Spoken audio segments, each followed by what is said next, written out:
Bonjour tout le monde. Alors, bon, on n'est pas tout à fait au complet, mais je crois qu'on en a quelques-uns qui sont quand même définitivement évaporés. Donc, on va démarrer par les exercices. On avait fait les 2 premiers exercices de la feuille, on va faire le 3e. Avant ça, je vous ai mis en ligne un certain nombre de documents. Donc, il y a une analyse de documents pour la semaine prochaine, mais comme c'est la dernière semaine et que vous avez les TIPE et que vous êtes fatigués, c'est en option. Donc, c'est uniquement pour ceux qui veulent rendre, vous pouvez rendre. C'est une petite analyse de documents, c'est assez court. Et je vous ai mis également un certain nombre de documents sur les TP qu'on verra en fin de semaine. Ça va, vous m'entendez bien? Alors, planche, donc exercice 3, on en était. Donc je vous laisse regarder, zoomer comme vous pouvez. Pardon. Donc on avait ici à voir des exercices, enfin des problèmes de cyclisation, donc formation d'un cycle. Et il y avait une petite introduction. Donc les premières questions, en fait, il faudrait pouvoir faire les dernières sans avoir fait les premières. Les premières questions étaient vraiment là pour vous guider. Mais l'objectif, c'est plutôt de se passer de ces premières questions. Donc première question, on vous demande de regarder la réaction d'un halogénoalcane sur un alcool, donc avec des notations qui sont imposées. On repère l'électrophile, le nucléophile, et on a ici la formation de la liaison entre R et O, l'oxygène. Donc ça, c'est pas une réaction bilan, c'est un schéma. Hein. Il y a un sous-produit qui est formé ici. Il y a 2 sous-produits. Si vous voulez équilibrer, il manque H+, et Br-. C'est juste le schéma. Alors, on applique ça à la molécule du numéro 2, donc une molécule qui est bifonctionnelle, c'est-à-dire que sur la même molécule, vous avez à la fois le groupe brome, donc un halogénoalcane, et vous avez de ce côté-ci la partie brome et de ce côté-ci la partie alcool. Donc, on va former une liaison intramoléculaire et vous avez la possibilité de relier l'oxygène de la fonction alcool au site électrophile qui est porté par le brome. Si on analyse la réactivité, il y a 2 sites électrophiles, puisqu'à la fois la partie halogénée et la partie alcool sont électrophiles, et vous avez en plus un site nucléophile sur l'alcool. Donc ici, on va former une liaison entre, je vous mets des points ici pour vous indiquer où est-ce qu'on va former la liaison. On va accrocher cet oxygène, ici, à ce carbone qui a donc le numéro 5, qui va être le carbone attaqué. Donc c'est juste pour pointer ce qui va être accroché, que j'ai mis ici des gros points. Alors, donc la substitution nucléophile est intramoléculaire. On crée la liaison oxygène-carbone qui est en rouge, donc la formation de liaison. Et ensuite, on élimine H+, pour former un hétéroxyde cyclique. Donc on a bien un hétérocycle ici avec 6 atomes en tout, donc 5 atomes de carbone plus un oxygène. C'est pas toujours facile à voir les cyclisations. En revanche, c'est des réactions qui se font très facilement, puisqu'il y a une forte probabilité de rencontre entre les 2 extrémités de la molécule. La molécule, elle est flexible, et en plus, les cycles à 5 ou 6 atomes, on a déjà vu que c'était des cycles stables. Donc, on forme un truc qui est stable. Donc, il y a de fortes chances que les réactifs se rencontrent, et en plus, le produit final est stable. Du coup, ça se cyclise très facilement. Alors, quatrièmement, on a dans la molécule suivante le même type de fonction, c'est-à-dire une fonction alcool d'un côté et un brome de l'autre. En revanche, si on voulait faire la même chose, on formerait ici une liaison entre, je vous les pointe, l'oxygène qui est là et le carbone qui est là. Donc si vous comptez les atomes qui seront présents dans le cycle, ça en fera 3. Donc si on crée la liaison en rouge, comme j'ai indiqué, on forme un produit qui s'appelle un époxyde, qu'on a déjà vu. On a déjà vu que c'était instable puisque ça ne respecte pas trop les angles de la géométrie VSEPR. Et du coup, c'est une mauvaise façon de fabriquer l'époxyde. Donc, on ne va pas former le cycle de cette façon. On peut former un époxyde, hein, On a même déjà vu comment former l'époxyde. Et on peut le former dans des conditions un petit peu plus agressives que simplement un alcool. En remplaçant l'alcool par l'alcoolate, on va avoir la possibilité de former un époxyde. Et sinon, on a déjà vu comment former des époxydes à partir d'alcène. Donc, cinquièmement, cette fois-ci, on prend non pas une molécule, mais 2 molécules. Donc, le cinquièmement, ça va mettre en jeu 2 molécules. Attention, il n'y aura pas une SN, mais 2 SN. Bonjour, Jeannesse. Donc, on va avoir ici une première réaction entre la fonction alcool d'un côté et la fonction halogénoalcane de l'autre côté. Donc, on va former la liaison qui est ici. Et ensuite, on va retrouver une chaîne qui est plus longue, qui est flexible, et on va pouvoir à nouveau avoir une deuxième SN. Cette fois-ci, elle est intramoléculaire, puisqu'on a sur la chaîne qui est formée un morceau halogénoalcane, un morceau alcool, et donc si on fait une liaison, on va pouvoir accrocher ce morceau. Ah, j'ai pas le bon outil. Donc on peut accrocher cet oxygène au niveau de ce carbone. Donc on va pouvoir faire un cycle avec 6 centres, et cette fois-ci, il y aura 2 oxygènes et 4 carbones. Je vous avais dit qu'en chimie organique, quand on regardait le produit final, on pouvait analyser ce qu'on appelle les syntons, c'est-à-dire les briques qui ont servi à le former. Donc on peut le faire ici. Le produit final, là, le cycle à 6 atomes, il est formé de 2 molécules identiques.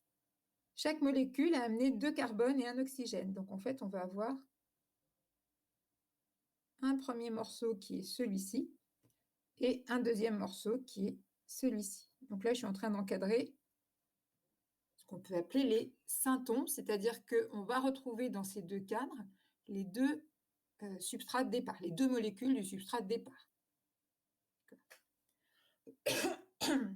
Alors, quatrièmement, pardon. Donc, on va, pardon. On va regarder le substrat proposé. Donc, il vous est donné avec son petit nom, donc il fallait déjà dessiner la formule correctement.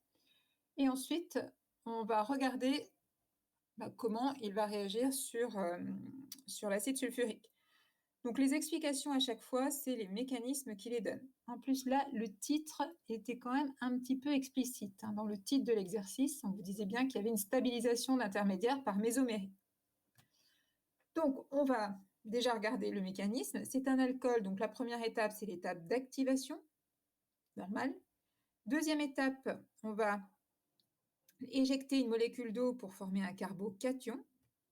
Et il se trouve que le carbocation, il a une particularité, c'est qu'on peut envisager sur ce carbocation une forme mésomère ici. Petit conseil, quand vous formez des carbocations, regardez-les de près parce qu'il y a souvent des formes mésomères possibles, surtout quand il y a des liaisons doubles à proximité. Du coup, les 2 formes mésomères du carbocation vont donner 2 produits différents. Le chlorure va s'attaquer à la lacune, donc soit d'un côté, soit de l'autre. On aura 2 produits. On reconnaît celui-ci. Et c'est bien le bon. D'accord? Donc, on n'obtient pas forcément le produit attendu.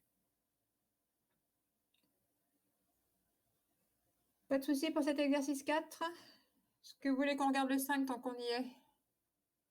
Avant de s'attaquer au cours? C'est bien parce que vous n'avez pas d'avis. Bon, mais je vais avoir un avis pour vous alors. On va voir le 5, comme ça il nous restera les 2 derniers pour demain. Alors le 5, c'est une synthèse de Williamson. Donc il faut proposer plusieurs réactifs, enfin 2 façons de trouver des réactifs pour faire les hétéroxydes proposés. Donc là encore, c'est de la rétrosynthèse ici. Donc on a le produit final et il faut retrouver les 2 briques qui ont servi à le faire. Alors au niveau des briques, on va encadrer les syntons. Pour la synthèse de Williamson, on peut dire qu'on a cette brique-là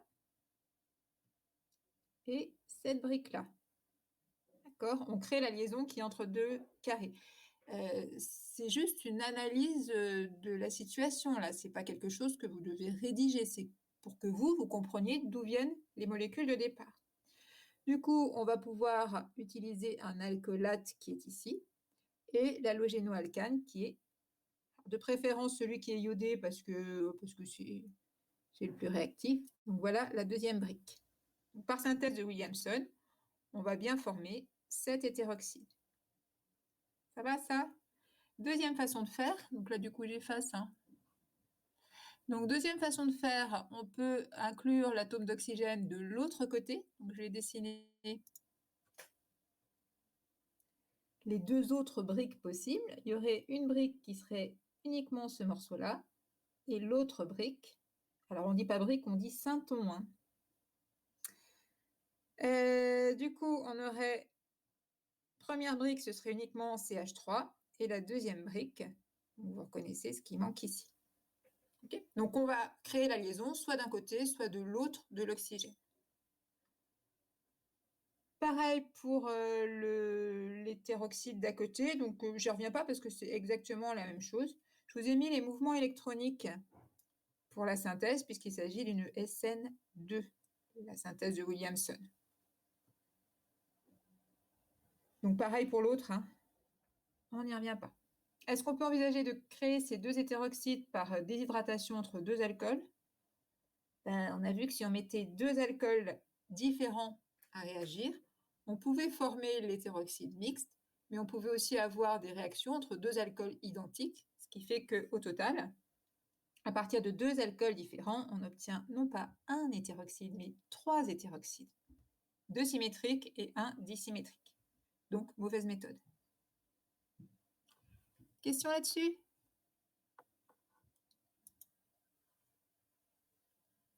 Donc, pour la suite, on va finir le petit chapitre sur les éliminations, et puis on démarrera le chapitre 4.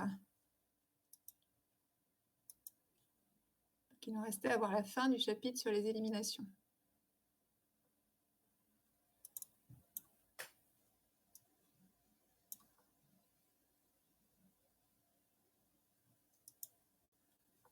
Alors, c'était ça.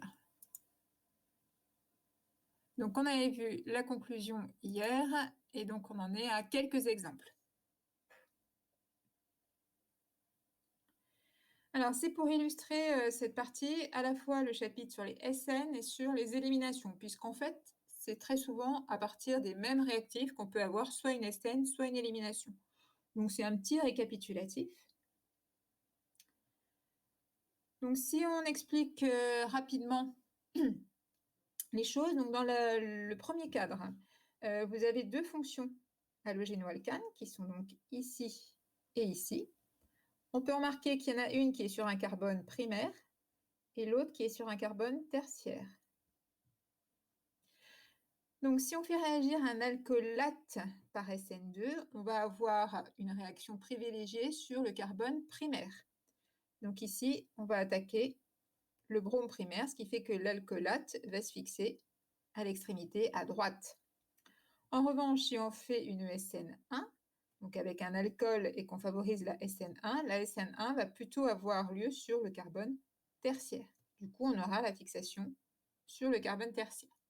Donc, aucun rapport avec les éliminations ici, c'est plutôt, en fonction du mécanisme qui va être favorisé, ça va favoriser la réactivité d'un ou de l'autre des sites électrophiles. Donc, on aurait ici la possibilité d'une régiosélectivité. On pourrait choisir quel brome va être éjecté. Alors, le cadre en rouge maintenant. Donc, cette fois-ci, c'est l'aspect stéréochimique. Donc, avec indifféremment H2O ou HO-, à partir d'un même substrat qui est ici un substrat chloré. Donc, si on fait une SN2, donc la SN2 ici, va permettre de fixer une fonction alcool. Le chlore était en avant, inversion de Walden, on aura la fixation de l'alcool en arrière. Si on prend un nucléophile qui donne le même alcool au final, donc un nucléophile un petit peu moins puissant, on va passer à la SN1. Le substrat ici, c'est un carbone qui est secondaire, donc qui se prête aux deux mécanismes, un ou deux. Dans ce cas-là, on aura 50% des deux stéréoisomères qui sont ici des diastéréoisomères. Le carbone fonctionnel est racémique, mais l'autre carbone, il est inchangé, hein, celui qui est ici. On le retrouve ici et là, il ne lui est rien arrivé à celui-là, donc le groupe méthyle reste vers l'arrière. Et en revanche, si on augmente la température et qu'on passe à une élimination, dans ce cas-là, on va avoir deux possibilités selon si c'est E1 ou E2. Si c'est E1, c'est la règle de Zaitsev ici qui va s'appliquer. Alors Zaitsev, je vous ai dit qu'il y a plein d'orthographes, du coup j'ai écrit n'importe comment. Je crois que le plus court, c'est celui-ci. Donc celui qui est majoritaire par la E1, il concerne l'élimination vers le carbone qui contient le moins d'hydrogène. Vous voulez qu'on rajoute les hydrogènes en bêta ou c'est pas la peine? On peut les rajouter, hein. Ouais, alors on y va. Du coup, il faut que je zoome un petit peu parce que là, je n'arrive pas à les rajouter. Je pensais que je n'allais pas les rajouter. Alors, les hydrogènes en bêta, il y en a un qui est vers l'avant ici. Il y en a un qui est vers l'avant ici. Et vous en avez un qui est vers l'arrière ici.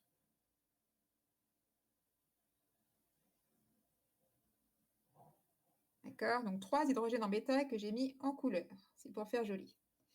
Si on suit la règle de Zaitsev, on va avoir une élimination E1 sur ceci. Donc, par E1, on va éliminer, donc d'un côté ou de l'autre, l'alcène le plus substitué, c'est bien celui qui est à partir de l'élimination d'hydrogène en bleu. Maintenant, si on regarde la E2, donc si on a une E2, l'hydrogène qui doit être éliminé doit être en anti du chlore. Le chlore est vers l'avant. Donc du coup, le seul hydrogène possible pour la E2, c'est celui-ci.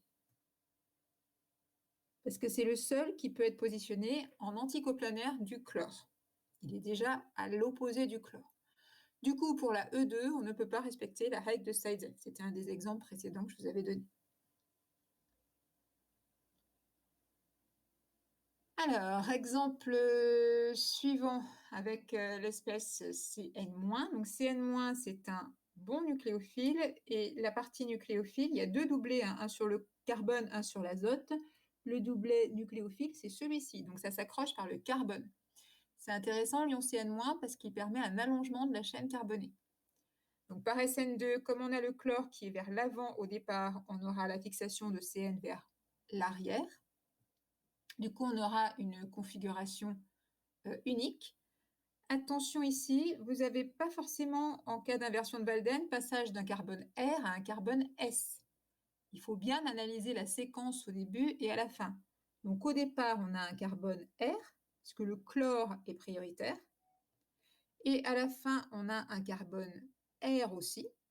Ça n'empêche pas d'avoir été inversé, mais c'est l'oxygène qui devient le groupe prioritaire. Le côté de l'oxygène qui devient le groupe prioritaire. Ça va? Donc méfiez-vous, inversion de Walden, ça ne veut pas dire qu'un carbone R devient S. Il faut faire la séquence au début et à la fin, et ce n'est pas forcément le groupe prioritaire qui est remplacé par un groupe prioritaire.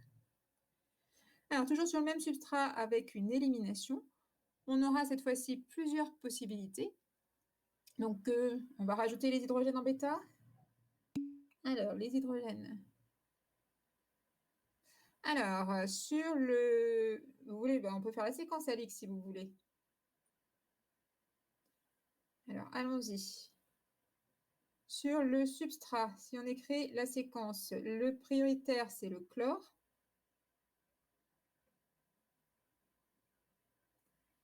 Ensuite, alors on va numéroter les atomes de carbone. Ce sera 1, 2, 3. Oui, c'est avec CIP, bien sûr. Bon, bah, fin de l'histoire. Donc, sur le substrat, c'est le chlore qui est supérieur devant C1. Bon, je crois qu'Alix a compris. Donc, du coup, comme en plus, je suis en train d'écrire n'importe quoi, j'efface. Donc oui, séquence, quand on parle de séquence, c'est pour avoir les configurations R ou S, et toujours avec les règles CIP. Alors, avec une élimination, donc j'en étais, oui, à repérer les hydrogènes en bêta. Donc, on va en avoir 2 ici.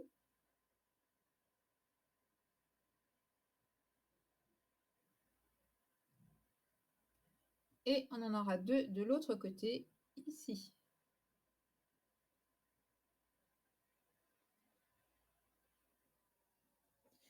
Les 2 peuvent se prêter soit E1, soit E2. Là, on a une chaîne qui est flexible.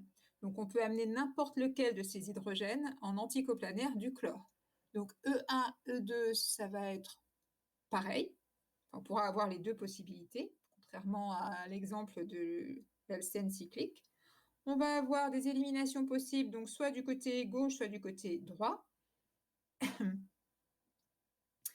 L'élimination ici va conduire à chaque fois à une isomérie ZE. Donc, on aura soit élimination à gauche, soit à droite.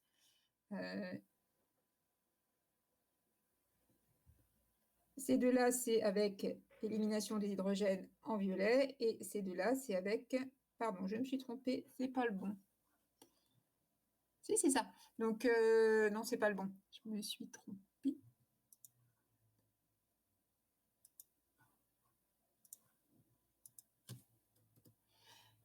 Donc, au niveau code de couleur, les hydrogènes en violet, si on élimine un des hydrogènes en violet, ça va nous donner 2 stéréoisomères qui sont le Z et le E. C'est le E en haut, le Z en bas. Et quand on élimine un des hydrogènes en bleu, on va obtenir ce produit ou ce produit. Idem, on a l'isomérie ZE. Donc, ça fait 4 produits possibles.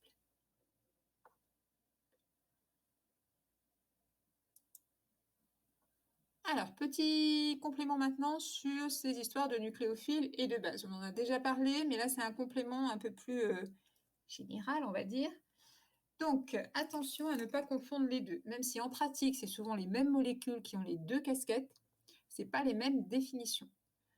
Donc, on rappelle, les nucléophiles, la notion de nucléophile, c'est une notion de cinétique. C'est-à-dire qu'on va comparer, on l'a déjà dit, mais ça mérite d'être répété, on compare les nucléophiles en fonction de leur vitesse d'attaque. Et du coup, pour savoir si un nucléophile est bon ou mauvais, il faut regarder, par exemple, la charge et l'encombrement. Et vous avez une séquence que vous avez en dessous. Il y a un exemple avec un classement des nucléophiles que vous n'avez pas à connaître. D'accord. Donc, c'est juste, on les a classés. C'est BR-, ici, on ne voit pas trop bien le signe moins. Vous avez quand même à connaître la séquence entre les halogénures, donc iodure supérieur à bromure supérieur à chlorure. C'est bien de le savoir puisque ce n'est pas en rapport avec la taille. C'est en sens inverse de la taille. Petite remarque stratégique, on a déjà utilisé l'iode, enfin, l'iodure I-, pour le mettre puis l'enlever. Donc, c'est pratique des fois de pouvoir mettre un atome puis le remplacer facilement par autre chose. Donc, on l'avait vu dans la feuille d'exercice, quand on voulait conserver la configuration d'un atome, on faisait non pas une SN2, mais 2 SN2. Donc, on inversait 2 fois. Et dans ce cas-là, on peut facilement accrocher puis décrocher un atome d'iode par substitution nucléophile. Pour les bases, attention, ça n'a rien à voir la définition d'une base, c'est une définition de thermo. Donc une base, par définition, c'est une base de Bronsted ici, hein, pas de Lewis. Base de Bronsted, c'est une espèce capable de capter un proton. Et pour comparer 2 bases entre elles, on va regarder la valeur du pKa. Plus le pKa est élevé, plus la base est une bonne base. Donc, une base, si elle peut capter un proton, c'est qu'elle a un doublet disponible. Donc, une base est forcément un nucléophile. Attention, parce que dans le sens inverse, ça ne marche pas toujours. Un nucléophile, ce n'est pas toujours une base. Par exemple, un alcène, c'est un nucléophile. Ce n'est pas du tout une base. Mais dans le cas général, les bases et les nucléophiles, c'est un petit peu les mêmes structures. Donc attention, parce qu'il y a certaines espèces qui sont des bonnes bases et des mauvais nucléophiles, ou l'inverse, qui sont des bons nucléophiles mais des mauvaises bases. Donc par exemple, si vous regardez cette base-là, c'est la première. Donc la première, c'est un alcoolate. Mais vous avez un truc très encombré ici, c'est CH3 3 fois. Donc c'est un alcoolate, donc pKa élevé, mais c'est un très mauvais nucléophile parce que c'est juste trop gros. Donc encombrement égale mauvais nucléophile. Vous avez cette base-là, le LDA. Alors, le LDA, vous n'avez pas à connaître sa tête, mais c'est aussi une base qui est encombrée. Le substituant IPR, c'est CH3 deux fois. C'est isopropyl. Vous voulez que je vous le dessine? IPR. Il faut que je zoome un petit peu. Hop.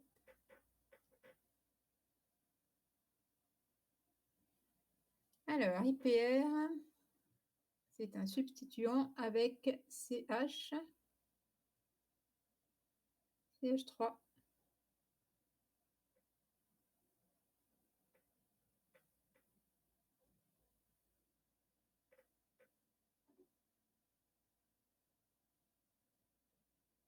Donc ça, c'est le substituant IPR.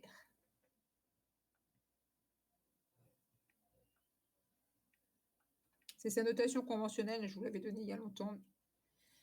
Pas grand-chose à dire là-dessus, sauf que c'est un truc qui est encombrant. Du coup, le LDA, c'est une très bonne base, puisque c'est équivalent de l'amidure NH2-, qui a un pK très élevé, donc bien supérieur au précédent, mais comme le précédent, c'est un mauvais nucléophile parce qu'il est trop encombré. CN-, on l'a vu, c'est un bon nucléophile, il est petit, il est chargé, donc il est très pratique comme nucléophile. Par contre, c'est une base qui n'est pas terrible, le pKa vaut 9, c'est-à-dire que le couple HCN-CN-, il existe même dans l'eau. Donc c'est une base relativement faible. H2O, bah, c'est un bon nucléophile parce qu'il est petit, il n'est pas excellent parce qu'il n'est pas chargé, mais c'est une très mauvaise base avec un pKa de 0. Il faut regarder le pKa dans lequel l'espèce est la base, hein, pas dans lequel l'espèce est l'acide. À l'inverse, HO-, c'est une très bonne base, pKa élevé, et c'est un très bon nucléophile. Donc HO-, c'est typiquement le genre d'espèce qui peut donner aussi bien des SN que des éliminations. Et NH2-, pareil, c'est une très bonne base, c'est un très bon nucléophile. Donc si on veut favoriser une action de base, on a intérêt à choisir un pK élevé et plutôt une base encombrée. On peut aussi jouer sur la concentration. Donc si on veut prendre HO- par exemple, HO- dilué, on vous le dit des fois, HO- dilué, vous retenez, oh bah c'est pas trop basique, ça doit agir comme nucléophile, alors que HO- concentré, bah, vous traduisez, ça va réagir plutôt comme base. HO- c'est quand même une espèce qu'il faut connaître. Et du coup, le choix des réactifs permet aussi de sélectionner le type de réaction qu'on va pouvoir obtenir. Tout va bien? Eh bien, écoutez, on va démarrer le dernier chapitre de réactivité. Donc, ce n'est pas le dernier chapitre tout court, il y aura un chapitre sur la spectroscopie ensuite. Et là, c'est le dernier chapitre de la partie réactivité que je vous ai fait passer il y a quelques temps. Donc, chapitre 4. Chapitre 4 que je n'avais pas chargé à l'avance. Donc, allons-y, on va le charger.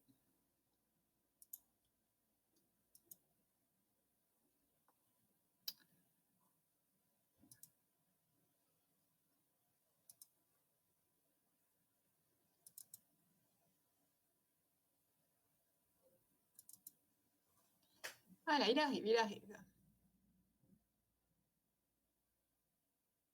Donc, je vous mettrai bientôt en ligne le petit chapitre de spectroscopie. Bon, il arrive, mais il met un certain temps à se convertir. Hein. Bon, si quelqu'un veut chanter une chanson en attendant, ça y est, il est là.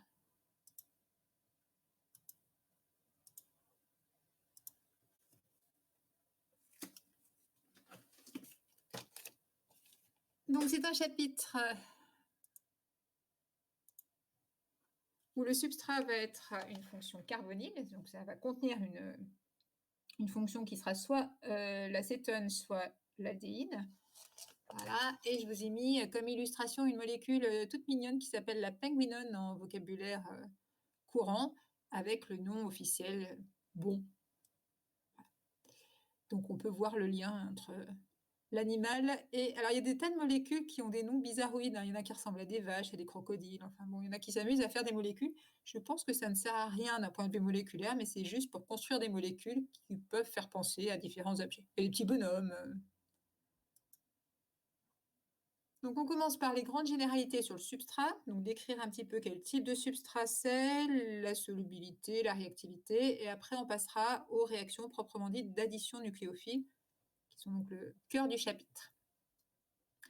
Donc, carbonyle, déjà rien que le nom. Carbonyle, c'est une liaison double CO.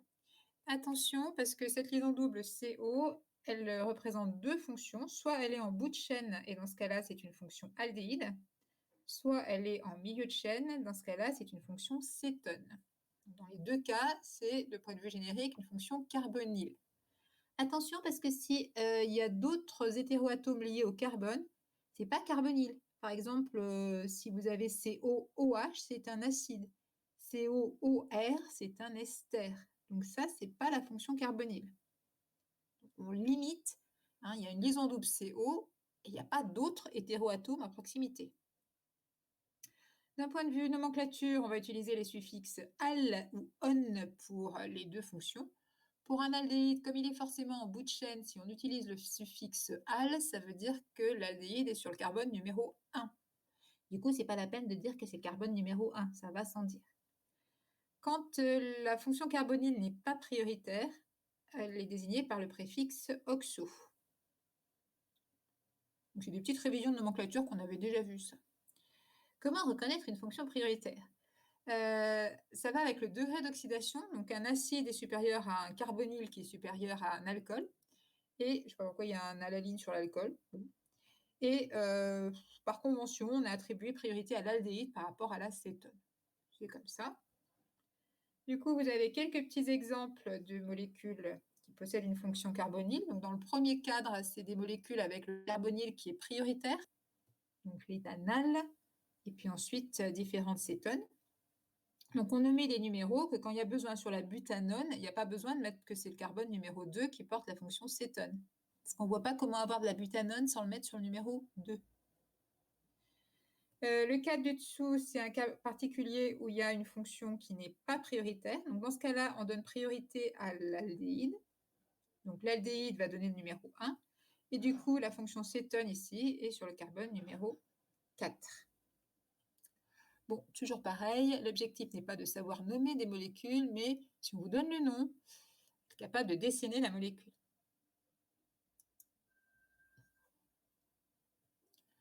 Alors, une petite analyse de la structure. Donc, on va avoir un carbone fonctionnel qui est de type AX3. Donc, vous avez son petit détail ici sur l'exemple du plus petit des carbonyles, c'est-à-dire l'aldéhyde avec un seul carbone, ça s'appelle du méthanal. Comme il est très connu, il s'appelle aussi le formaldéhyde. Qui avait été formal, ça dérive de l'acide formique, et l'acide formique, c'est ce qui est fabriqué par les fourmis. C'est leur petite arme c'est l'arme chimique des fourmis. Donc le formaldéhyde, c'est la même racine que acide formique. Et ça vient de la fourmi. Peu importe. Donc ce composé, il est très volatile. Ça fait partie d'ailleurs des polluants numéro 1 des intérieurs. Donc ça se dégage de pas mal de choses, en particulier de tous les meubles qui ne sont pas en bois massif, mais en panneaux de particules agglomérés. Vous savez, c'est des particules de bois qui sont tenues par des espèces de colle plus ou moins bizarres. Et donc, ça se dégage assez facilement des meubles. Pour la géométrie, donc on a dit que c'est un carbone fonctionnel de type AX3, ici. Donc, on retient des angles, on retient déjà que c'est plat, avec des angles de grosso modo 120 degrés. Vous avez le détail des angles sur l'exemple du méthanal, qui ne sont pas à retenir. Mais petit rappel sur la géométrie VSEPR. C'est de type AX3, mais les 3 X ne sont pas identiques. Et donc, la liaison double carbone-oxygène est plus encombrante que les deux hydrogènes.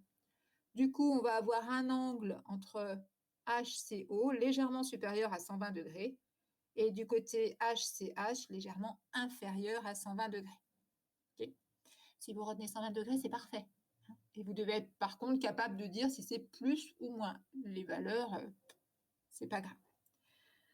On peut remarquer qu'on a une mésomérie possible puisqu'on a une liaison double carbone-oxygène. Donc on peut envisager une forme mésomère qui est ici, alors, qui est d'ailleurs assez mal dessinée.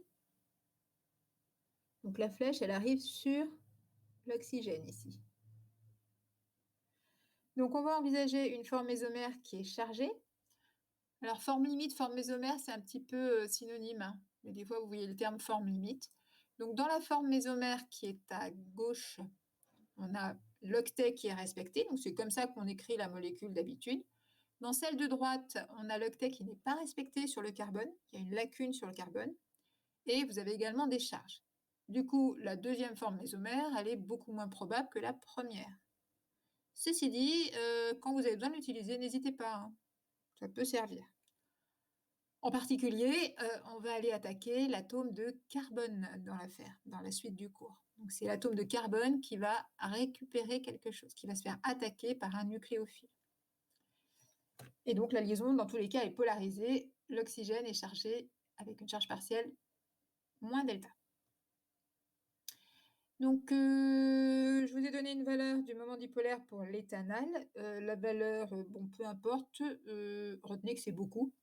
Pour l'eau, c'est 1,8, donc c'est encore plus polarisé que la molécule d'eau. Quand on regarde la liaison double, comme pour la liaison double carbone-carbone, on dessine deux petits traits en formule de Lewis. Par contre, ces deux petits traits, quand on les regarde de près, c'est pas les mêmes. Il y a un doublet qui est de type sigma, donc celui-ci on n'y touche pas, c'est celui qui fait le squelette de la molécule, pas touche au doublet sigma. Et en revanche, le deuxième doublet qui est un doublet de type pi, c'est lui qui va participer à la réaction, et donc c'est lui qui va être mis en jeu dans les réactions. Donc on va faire réagir le doublet pi. C'est une molécule qui est insaturée puisqu'il y a une liaison double, et donc on peut faire une réaction d'addition dessus. Elle va réagir comme un électrophile. Du coup, l'espèce qui va s'additionner dessus, c'est un nucléophile. Sur le dessin, on ne les différencie pas. Ces deux petits... En formule de Lewis, il n'y a pas de différence sigma et pi. Donc, vous prenez n'importe lequel des deux petits traits. Par contre, moi, je vous dis, ces deux petits traits, quand on les regarde de près, sont différents. Il y en a un qui peut réagir et pas l'autre. Mais sur le dessin, peu importe. On ne les dessine pas. Sigma et pi, c'est la théorie des orbitales moléculaires. Et donc, sur les petits schémas que vous avez dans les cadres, c'est la théorie de Lewis, quand on dessine des petites barres. Alors, on peut comparer deux carbonyles. Donc, je remarque que j'ai appelé culturel. Hein. Donc, un substituant. Donc, ici, le carbonyle, il va réagir comme électrophile. Si on a un substituant attracteur, donc un substituant attracteur attire à lui les électrons. Du coup, comme on a un carbone plus delta, le fait d'avoir un substituant qui est en plus attracteur, ça le déstabilise encore plus. Du coup, ça le rend plus réactif. Quand on veut faire réagir un substrat, on a intérêt à ce qu'il ne soit pas trop stable, je rappelle. S'il est trop stable, il ne veut pas réagir. Hein. Donc, si on rajoute des substituants attracteurs sur le carbonyle, ça le rend encore plus réactif. Mais c'est déjà pas mal réactif, un carbonyle. Et à l'inverse, évidemment, si c'est un substituant donneur, ça va stabiliser le carbone électrophile et ça le rend donc moins réactif. Petite remarque culturelle aussi, on constate que les aldéhydes sont plus réactifs que les cétones. Ça revient à dire que les groupes alkyles, les chaînes carbonées, ça a comme un effet donneur. Ça a l'équivalent d'un effet donneur. C'est un peu comme sur la stabilisation des carbocations. Quand on a un carbocation primaire, c'est moins stable qu'un carbocation tertiaire. Là, c'est un petit peu les mêmes effets, mais pas sur un carbocation, mais sur un site électrophile. Bon, c'est relativement culturel ça, mais on peut en parler quand même. Alors, on a déjà vu la réactivité d'une liaison double, c'était la liaison double carbone-carbone. C'était dans le chapitre sur les alcènes, sur le chapitre addition électrophile. Alors, attention, les alcènes, c'était aussi insaturé, mais ça a un rôle inverse, un alcène et un carbonyle. Un alcène, c'était lui qui jouait le rôle de nucléophile. Les carbonyles qu'on va voir dans ce chapitre, au contraire, ils vont jouer le rôle de l'électrophile. Du coup, sur les alcènes, on avait des additions électrophiles, AE. Et bien, sur les carbonyles, on a une addition nucléophile. À chaque fois, je vous rappelle, le nucléophile qu'on met en adjectif, c'est l'autre, c'est pas le substrat. Donc, addition nucléophile, c'est en fait l'addition d'un nucléophile sur le substrat. À chaque fois qu'il y a un nucléophile, il y a forcément aussi un électrophile, ça va ensemble. Un petit point sur les propriétés physiques. Donc, pareil, on va assez vite. C'est des liaisons, la liaison carbonyle, elle est très polarisée. Du coup, on va avoir des liaisons de Van der Waals type dipôle-dipôle, les premières de la liste, et c'est les plus fortes. Donc, si on compare à une chaîne carbonée comparable, donc avec à peu près la même masse molaire et le même squelette, on va avoir une différence relativement importante de température de changement d'état. Donc là, vous l'avez sur l'exemple de l'éthanol et du propène. Les masses molaires sont à peu près identiques. On remarque qu'il y a quand même une grosse différence pour le carbonyle. On a une température qui est très nettement supérieure à une chaîne carbonée qui ne serait pas polarisée. En revanche, il n'y a pas de liaison hydrogène. Donc, si on compare cette fois-ci à un alcool, où vous avez en plus des liaisons hydrogènes, ben là, c'est des températures d'ébullition, de changement d'état en général, qui sont inférieures. Donc, c'est entre la chaîne non polarisée et les molécules qui possèdent des liaisons hydrogènes. Au niveau solubilité, il va nous falloir un solvant polaire puisque la liaison est polaire. Seuls les petits carbonyles sont solubles dans l'eau parce que quand même le reste de la chaîne carbonée n'est pas très soluble dans l'eau, c'est plutôt hydrophobe. Donc toujours pareil, les solvants, il faut trouver un bon compromis pour dissoudre une molécule. On peut remarquer que certains carbonyles, en particulier l'acétone, alors l'acétone, c'est, faut attention, il y a l'acétone avec la plus loin cétone, ou l'acétone avec le L apostrophe, c'est pas pareil. Donc l'acétone avec le L apostrophe, c'est le nom courant de la propanone. C'est un solvant qui est très très fréquent, l'acétone, et je conseille de connaître ce solvant, parce que c'est un exemple de solvant qui est polaire mais non protique. Donc il y a des solvants fréquents comme ça, l'acétone, l'éther, il faut savoir qu'on les utilise quand même beaucoup comme solvants. Solvant, c'est petites molécules liquides dans le placard, pas trop cher et facile à enlever quand on s'en débarrasse à la fin. Alors, je vous ai mis une petite remarque culturelle pour comprendre pourquoi certaines personnes ont une haleine pas très fraîche, et en particulier les enfants au petit matin ont souvent quand même une haleine de chacal. Donc, vous avez des formations de cétone dans l'organisme quand on dégrade notamment les lipides. Et du coup, on va avoir une augmentation, notamment pendant la nuit. Les enfants, ils ont du mal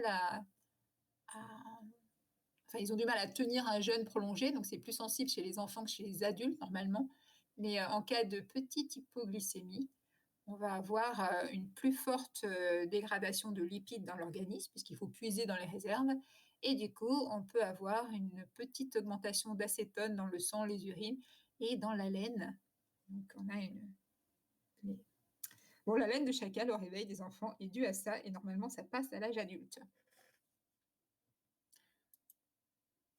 Alors, on passe au cœur du chapitre. Donc, on va parler des additions nucléophiles. Donc, abréviation conventionnelle, comme d'habitude, AN. D'abord, le schéma général. Donc, ici, sur mon substrat, j'ai mis un code de couleur pour les deux doublets, mais comme j'ai répondu tout à l'heure, c'est pareil, les deux, vous les dessinez exactement pareil. Donc, j'ai mis en vert le doublet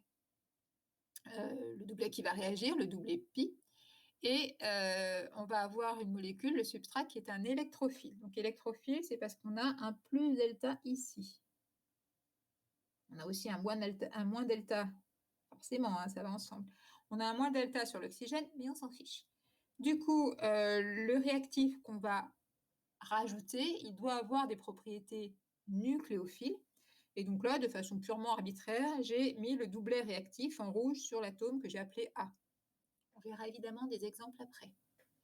À la fin, au cours d'une addition, on va avoir la molécule AB qui se fixe en entier. Il n'y a pas de sous-produit dans une addition. L'atome A qui portait le doublet nucléophile, c'est cet atome qui va s'accrocher au carbone. On va avoir un mouvement qui va aller ici vers l'atome de carbone. Donc c'est l'atome A qui s'accroche au carbone. Du coup, l'atome B, lui, s'accroche à l'oxygène. Au niveau sélectivité, le carbone, au départ, il est plan. Du coup, l'atome A va se fixer de n'importe quel côté du plan initial. Ça veut dire qu'on n'a pas de stéréosélectivité. La molécule à l'état final, donc le produit, ici, on a une géométrie AX4.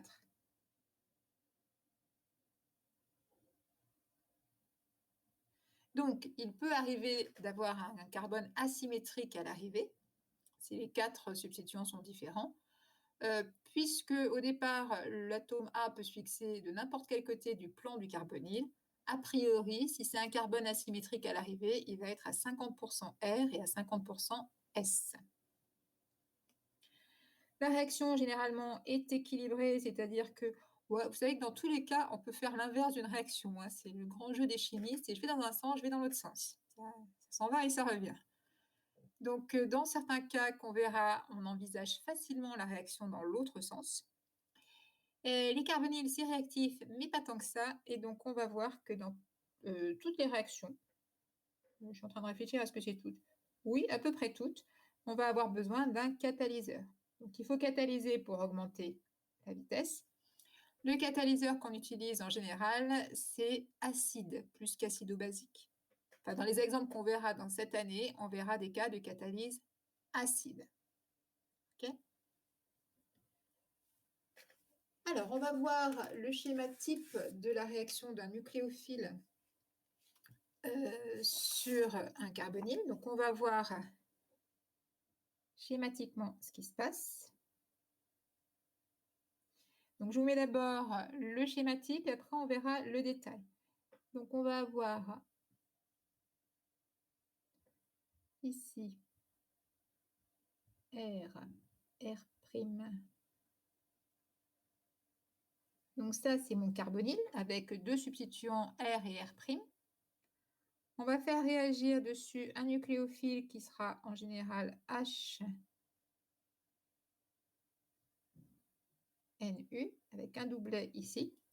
Et on sera dans tous les cas en milieu acide. Donc en fait, on aura des nucléophiles qui seront des nucléophiles neutres. Alors, première étape.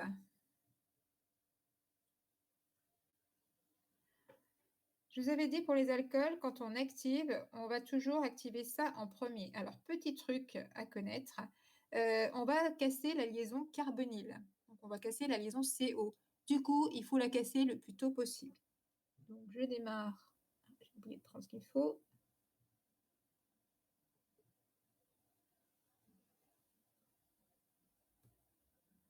Donc, je fais réagir H+ là-dessus. H+, il va être attrapé par un doublet de l'oxygène.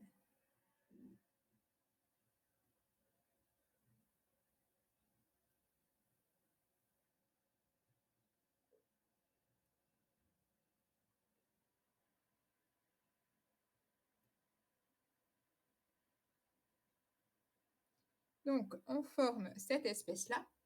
N'oublions pas qu'on veut casser la liaison. J'espère que vous écrivez moins gros que moi, parce que je ne sais pas si je vais arriver au bout, là, avec le peu de place qui me reste. Donc, on veut casser la liaison, on essaie de le faire le plus tôt possible. Donc ici, on peut remarquer qu'on a une mésomérie possible. Donc, ce n'est pas une réaction, c'est une forme mésomère, où on a déjà cassé la liaison.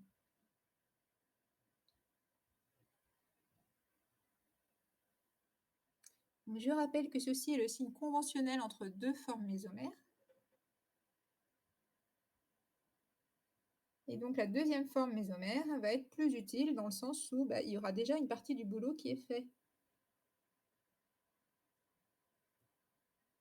J'ai déjà fixé l'hydrogène sur l'oxygène. Et ici, j'ai déjà une liaison simple. Donc, j'ai déjà cassé la liaison. Ensuite, on va faire réagir dessus le nucléophile. Alors, je n'ai pas envie de réécrire la molécule.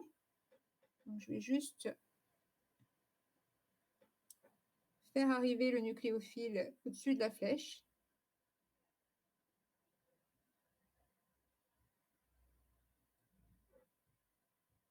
Ça m'évite de réécrire la molécule. Donc, le nucléophile va aller attaquer ici. D'accord. Donc, il se fixe sur le carbone. on va former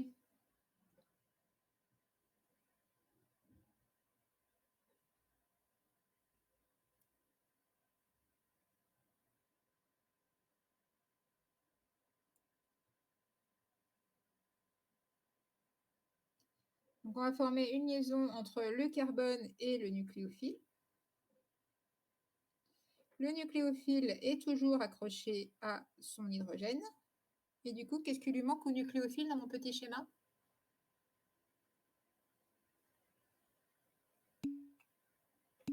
Oui, une charge plus, c'est ça. On est presque au bout ici. Dernière étape, ici, on va libérer H+. Libère-moi H+. Alors, je ne sais plus trop où dessiner. Hop, hop. Bon, je repars dans ce sens-là. Hein. Ça va donner le produit final qui sera donc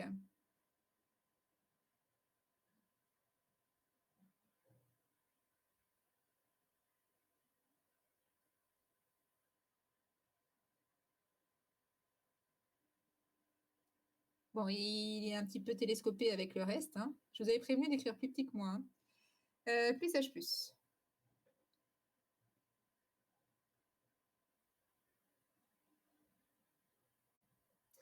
Alors, dans ce processus, donc 3 étapes.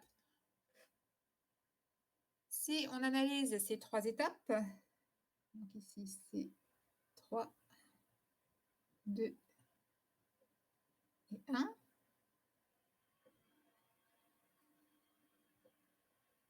L'étape 1, c'est une activation.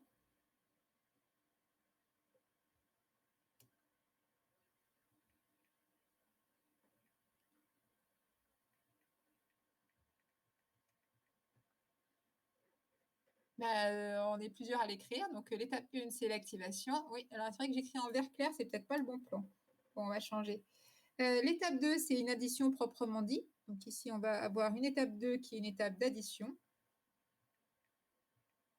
C'est là où le nucléophile vraiment arrive.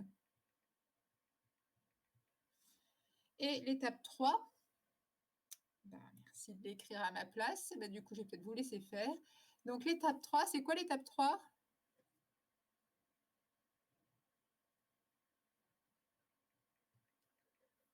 Bon, je l'écris.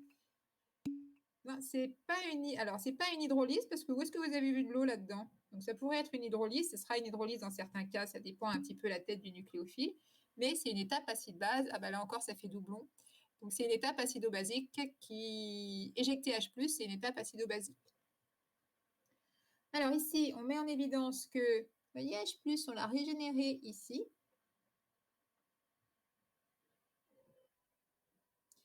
Donc, on voit H+, qui est régénéré ici, alors qu'on l'a consommé à la première étape.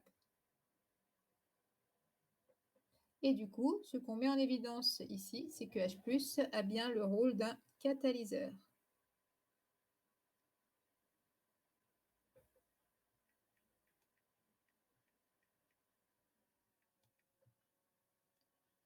D'accord, donc le mécanisme type, alors c'est pas un vrai mécanisme parce que je vous ai pas dit ce que c'était que le nucléophile, mais on va reproduire ce type de réaction à peu près à toutes les sauces là-dedans. Donc l'étape 3 à l'hydrolyse, c'est une étape acido-basique. C'est bon? Allez. Alors, on va le faire sur l'eau. Je crois que j'ai eu un problème de cadrage. Oui, j'ai pas fait attention à ça. Addition d'eau, ça fait... Bon, c'est un bug, hein, il y a un petit peu trop de choses dessus. Corriger.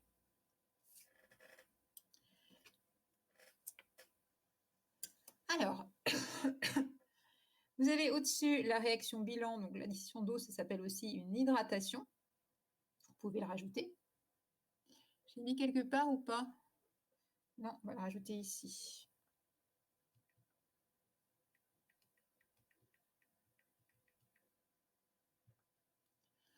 Donc, on va avoir au-dessus l'équation bilan sur l'exemple du formaldéhyde. Donc, on va avoir la molécule d'eau qui se rajoute. Si on regarde les atomes qui se sont ajoutés, on va avoir ici, à partir de la liaison double initiale, on va rajouter OH et H. Donc au total, on a bien additionné de l'eau. D'accord? Le reste des atomes venaient de l'aldéhyde de départ. Sur vos copies, vous n'avez pas besoin d'entourer, c'est pour vous, pour comprendre où sont additionnés les atomes. Sur vos copies, quand on vous demande un mécanisme, on vous demande avec des flèches, enfin, on vous demande des réactions avec des flèches. Donc on y va, on va appliquer le mécanisme précédent à cet exemple-là. Et donc, première étape, donc je le fais sur le formaldéhyde. On va avoir ici la molécule substrat. Alors, je ne vais pas utiliser H3O+, hein, je vous déconseille H3O+, je vous conseille H+, c'est toujours beaucoup plus pratique.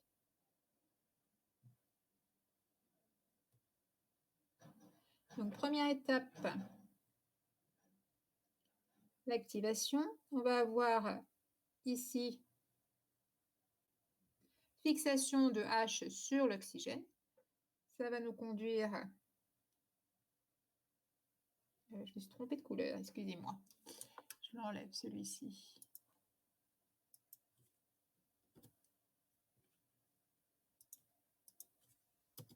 Il ne veut pas s'enlever.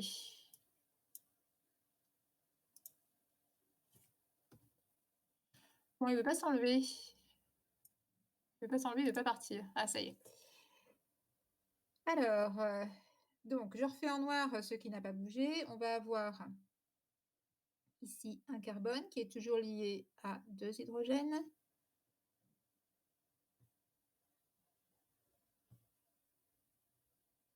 Et on a une charge plus sur l'atome d'oxygène.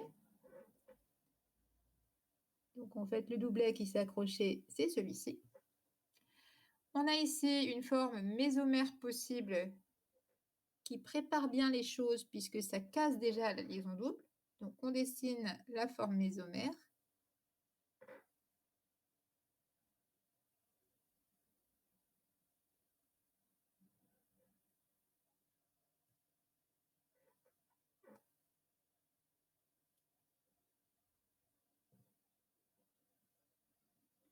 Avec la charge plus sur l'atome de carbone et il a sa petite lacune prête à accueillir le nucléophile.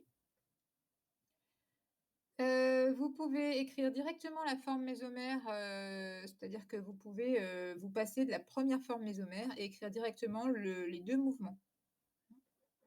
C'est possible. Ensuite, on va faire réagir la molécule d'eau là-dessus. Donc, deuxième étape, la molécule d'eau H2O, c'est le nucléophile.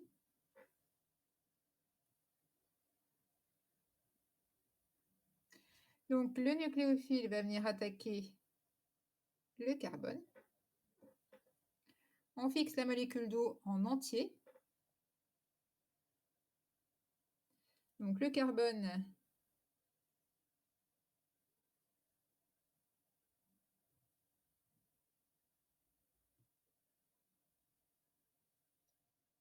il devient tétravalent. La molécule d'eau, ici, je lui fais éclater ses liaisons pour montrer qu'il y en a une qui va partir. Donc, elle s'est fixée en entier. Et enfin, dernière étape, étape 3.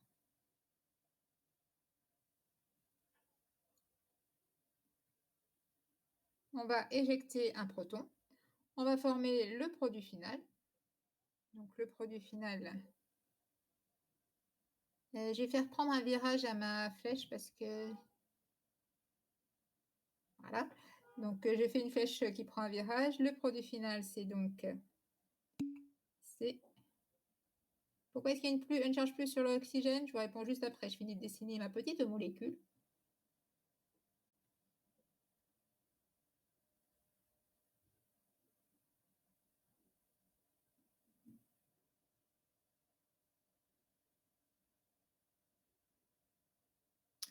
Alors, la molécule d'eau se fixe en entier. Elle donne un doublet. Le doublet qui, au départ, est en rouge et qui va être donné, il appartient à l'atome d'oxygène. À l'arrivée, il est partagé entre l'oxygène et le carbone. Du coup, l'oxygène a perdu un électron en propre. Donc, si au départ, Au départ, c'est ici. L'oxygène était neutre.